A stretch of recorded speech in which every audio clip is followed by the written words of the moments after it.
Hi, welcome back to Fried Chicken Chronicles, and I'm just making a batch of pancakes. I normally don't make pancakes very often, but I'm just going ahead and making another batch. I don't feel like doing all that heavy-laden cooking. And people can make gluten-free pancakes. Like my cookies are gluten-free, and you can look at my recipe earlier on how to make gluten-free gluten-free cookies. And this banana has, these pancakes have banana in them. And I'm just doing a little bit more stirring up. See if you can watch me stir it up. But anyway, back to the DEI, anti-DEI stance of the Trump administration. This video, I'm going to title it "Phat, Cat, Black Bureaucrat, Elon Musk is coming for you," or "Phat, Cat, Slack Bureaucrat, Elon Musk is coming for you," or "Phat, Cat, White Bureaucrat. I don't think they have anything to worry about because they always have their way of saving themselves. But 60% of the federal agency workforce is white, 55% is male, and overall, collectively, 75% of the federal agency workforce is white, and 60% of the federal agency executive levels are white male. And so how does this affect black people? Because black people probably aren't. There's a lot of leadership, black leadership. I'm not going to say it's non-existent, but a lot of black people are at the lower ends. They're not in an executive level position within the federal agency. And so they will find themselves out of a job. And so my advice to them is the money you have, the lump sum 401 you have, and the severance package if you get paid that, or the money you were able to save, I'd say open up a business and figure out how to ensure that your posterity has an economic stronghold, that you're not eliminated from that federal agency job ending. So many people just rely on a job, and then that job ends. They don't have anything else. There's something that you can do. There's a service that maybe you can provide to a federal agency, and you can secure multi-million dollar contracts from that, or several federal agencies, not just one, just several. And you can go from there. But do not just allow this sweeping legislation to devastate you or your posterity. And people don't know. They argue with me. They don't know. They haven't lived out in the DMV area. They have no idea the economic engine of this area is the federal agencies. They don't know. They haven't seen the black wealth that has been acquired just from having a federal agency job. Home ownerships. Some of their homes weren't, when they were acquired in the 50s and 60s, weren't maybe worth what they are today. Now those homes, say they were 40, 50,000, 60, 70,000 back in the 40s and 50s and 60s rather. Now they're worth 1.2 million, 1.5 million. So that not overnight, but that over time has created a generation of black wealth that you don't see anywhere else in the country. And so with that being said, I would just tell black people they're going to have to be wise and figure out how to nullify the effect of these crafty policies that are in effect. But make no difference. Make sure you're rest assured that the diversity, equity, and inclusion laws were basically a lot of laws, sweeping legislation that was basically helpful to the LGBTQ and queer community. That's who benefited quite a bit from those laws. And their benefit from those laws helped them to basically penetrate federal and local government to enormous extent and to these craft policies that would be beneficial to them. They're not going to be affected if they're white male, white female, because like I just read you just the statistics that they're 6% representation of white males at the executive level, and who knows what the white females representation at the executive level may be. Like I said, when it came to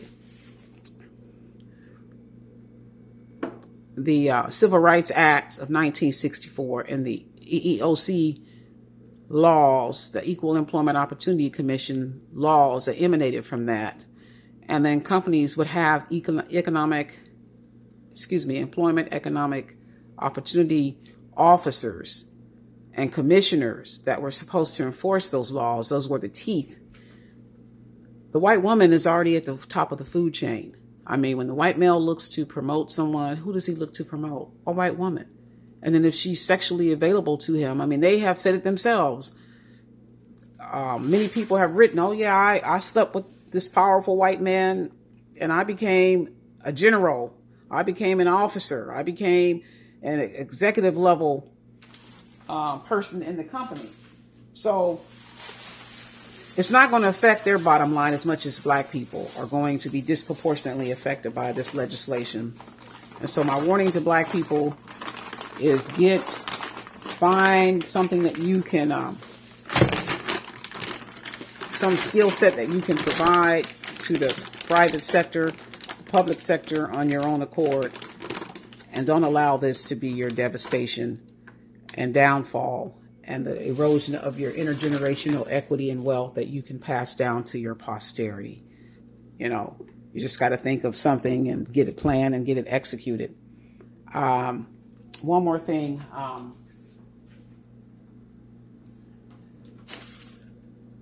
I don't know how this law is going to implement the Fair Chance Act. It was signed in 2019, and it bans federal agencies and contractors from asking about an applicant's criminal history. Now, Trump was the one who implemented that law, and I don't know how it's going to affect that, but I will tell you, I don't know how a criminal can be hired, or not a criminal, but a former person with a criminal history can be hired in the federal agency, because you got to have, they do these background checks. It can be security background checks. It can be a basic security background check. And then there's going to be a more intense top secret background security check. So if you got a criminal record, you're going to be eliminated from the pool of applicants out the gate. So I don't know how that law actually benefited people that had criminal records, because you can't even have a gap in your employment. Oh, I was unemployed for 6 months.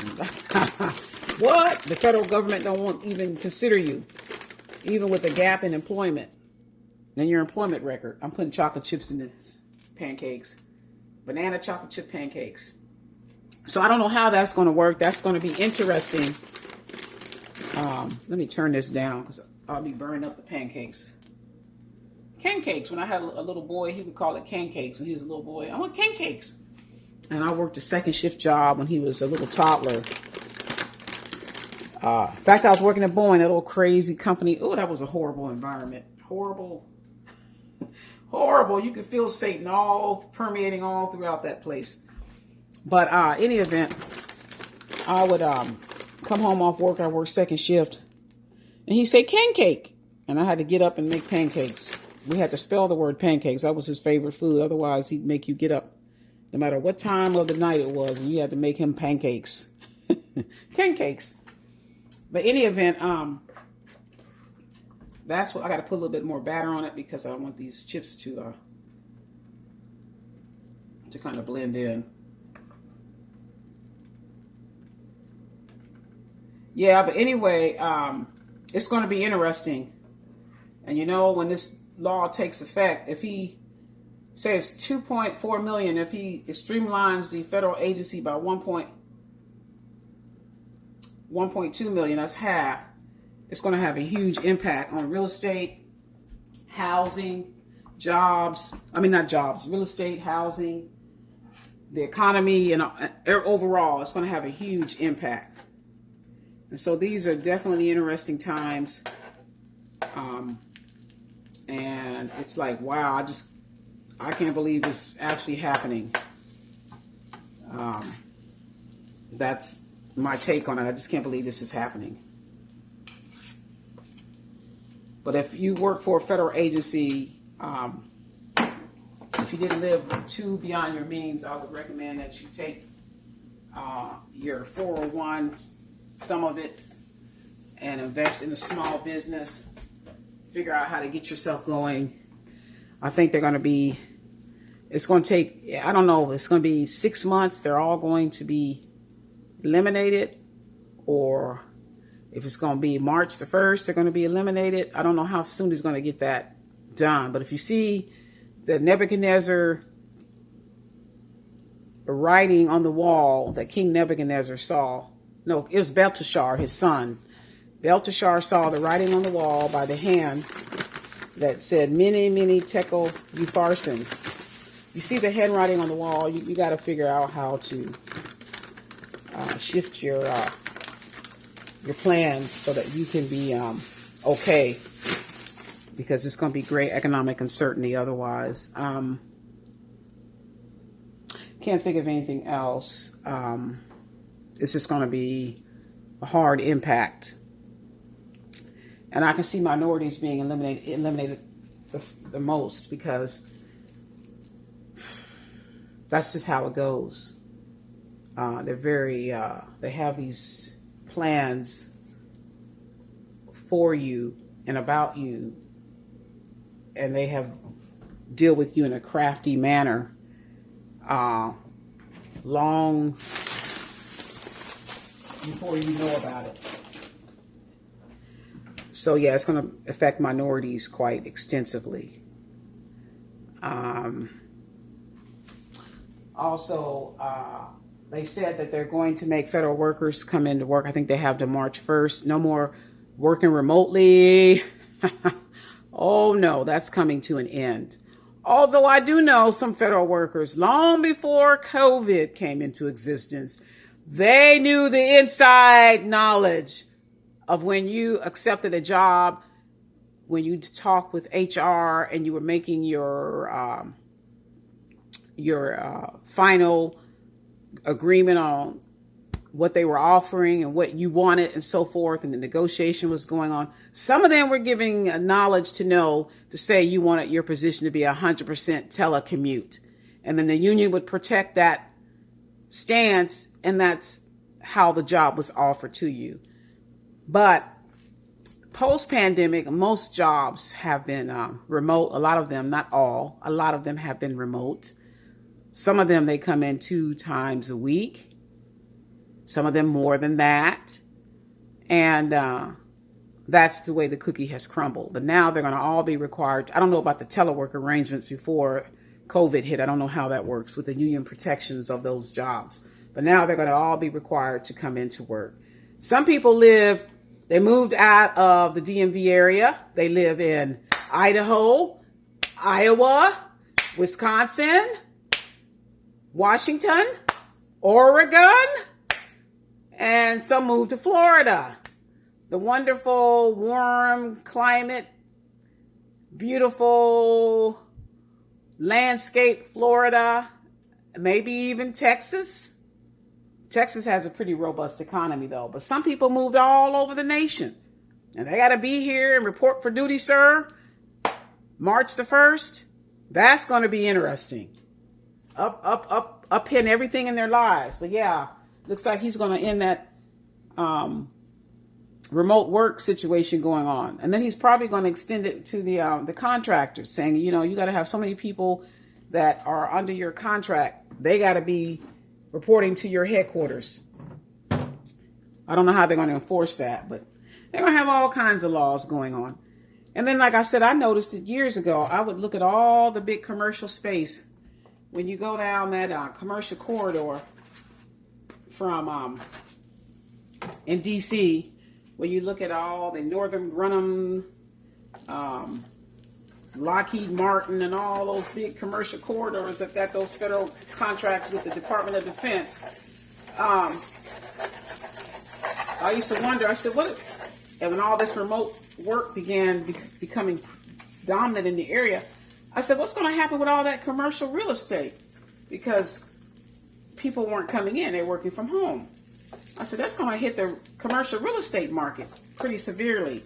And I wondered how those commercial real estate market was able to stay afloat. And a lot of those companies were leasing and office space, and it was those big buildings. They weren't being occupied to the extent they were prior to COVID. But in any event, that's going to be interesting. And then Muriel Bowser, I know her. I worked for the DC Council. I know her.